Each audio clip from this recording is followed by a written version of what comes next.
Nsanyuse nnyo okubalaba bannaffe abalabi baffe abagoberera omukutu gwaffe guno nga bulijjo mwebale kulaba ate n'okuyigiramu.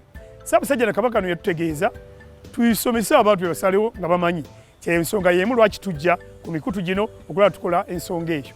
Olwaleero nno mawulire ga ssanyu eri betuweereza naffe abaweereza ab'ekitongole kya Buganda Land Board ti omwaka guno Buganda Land Board eweza emyaka 3 beddu. Kiddamu nti beddu munnange kampuni ntono nnyo eziweza emyaka 3 nekisigala nga zikyatambula.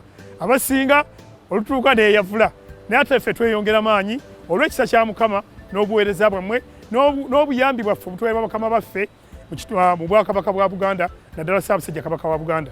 Ekitongole kino nno yakissaawo okulaba nti kiweereza abantu mu nsonga z'ettaka. Muno mwe muli okubasomesa kino kye tukola, mwe muli okubayamba okuteekerateekera ettaka, okupunta ettaka, okussaawo ebiwandiiko ebinyweza obusenze bw'abantu.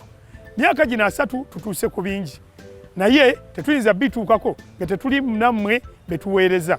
Tubeebaza nno otugobereranga, tubeebaza nno okutuukiriza ebyo ne mussa mu nkola bye tubategeeza, kubanga ebyo bya bulungi bwaffe ng'abaweereza ate bya bulungi bwammwe nga nammwe betuweereza.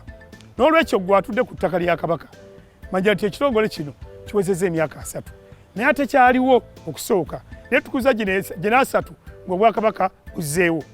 Tubaweereza mu bukugu bwonna, omuli okupunta, omuli okusomesa, omuli okulabirira ettaka kye tuyita physical planning, omuli n'okubayamba mu nteekateeka ey'amateeka n'enkola ey'obbagatta n'ebbanka gye tuyita lafi gye twogeddeko ebbanga lyonna. Tubasaba nno gino emyaka 3 tutambulire wamu era tugenda kubategeeza enteekateeka bwe zigenda okugenda mu mitendera egy'enjawulo. Mwebale kujjumbira buweereza bwaffe mu myaka gino 3. Erinnya Kizito Moses Gambo B, Ssaabasajja Kabaka wa Wangaale.